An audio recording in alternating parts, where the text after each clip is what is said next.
Yang motivasi saya adalah Bob Sadino. Bob Sadino kan dulu juga awal mulanya itu dia jualan telur dari rumah ke rumah awalnya. Begitu saya mencari di ide-ide di YouTube, saya dapat nih kayaknya telur nih. Begitu saya lihat di pasaran ternyata untuk kayak martabak mereka butuh telur, untuk nasi goreng butuh telur, kue butuh telur, catering butuh telur. Dari situ saya mulai untuk memastikan saya akan jualan telur nih. Mereka itu butuh telur yang fresh. Karena di pasaran banyak memang harga murah, tapi kualitasnya apakah sebagus yang kita punya? Nah, makanya kita harus jamin bahwa yang kita jual itu kualitasnya itu yang memang bagus punya gitu. Pelanggan kan raja ya, jadi kita harus benar-benar melayani pelanggan, kita harus bisa menjelaskan nih ketika ada masalah. Jadi setiap karyawan juga harus tahu bagaimana penanganan dengan yang pelanggan existing ataupun pelanggan baru, itu kan harus punya cara yang berbeda. Karena kita jualan online, makanya kita butuh packaging. Nah, yang menjadi tantangan, menjadi masalah waktu itu adalah ada aturan pemerintah untuk mengurangi plastik.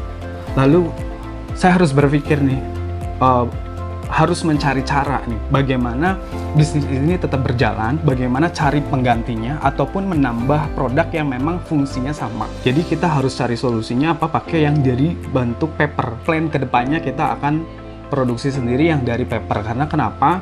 Karena kita melihat di pasar, persaingannya kan belum begitu banyak. Kita juga sambil mengedukasi untuk menggunakan bahan yang ramah lingkungan. Cerita menarik justru ya awal kita mendapatkan yang B2B itu sebetulnya. Karena kan kita nggak berpikiran bahwa kita akan menjadi bisnis yang to business kan. Pertama kali kan memang B2C. Nah, karena kita kaum milenial dan kita jual di mana aja, kita udah mengembangin dari sisi packagingnya, ternyata ada yang B2B, itu menurut saya, wah ini luar biasa nih, keren gitu. Jadi itu mengupgrade bisnis kita untuk yang lebih dewasa lagi gitu. Kalau sebelum pakai paper, apalagi ini B2B ya, mereka butuh quotation. Kita bikin nih pakai manual, pakai Excel, kirim by email, udah quotationnya udah di approve. Nah, mereka kan butuh invoice. Saya bikin invoice lagi manual ya kan. Gitu udah pembayaran, mereka butuh kwitansi. Kwitansi kita bikin manual lagi. Udah kwitansi kita pengiriman barang. Kita bikin lagi manual surat jalan. Tapi begitu ada paper, kita input sekali aja satu mitra yang memang itu partner bisnis kita. Kita input quotation, dari quotation kita bisa langsung naikin nih tanpa input ulang. Naikin jadi invoice. Dari invoice kita juga bisa naikin jadi kwitansi setelah mereka pembayaran. Setelah pembayaran, kita dapat bisa kirim kwitansi cuma satu kali input aja. Semua fitur di paper dipakai. Dari itu yang penjualan maupun pembelian, digital payment pun kita pakai, stok kita pakai, hampir semua.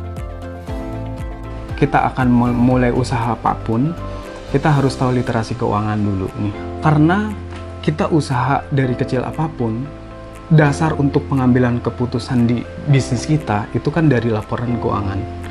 Apapun itu, walaupun kita masih manual gitu. Nah, saya juga dapat kalimat yang dari Bob Sadino, berhenti membuat rencana. Untuk yang mulai dari pertama kali, yang menjadi semangat kita adalah ya kita harus benar-benar take action dulu nih. Nggak mungkin kita dari bawah banget tiba-tiba ada di step yang paling atas. Itu pelan-pelan di sana. Tapi kita seimbangkan dulu nih. Begitu udah seimbang, tim kita udah bagus, ternyata udah bisa untuk melangkah yang lebih tinggi lagi, ya itulah yang menjadi motivasi. Paper.id, bayar, bikin lagi.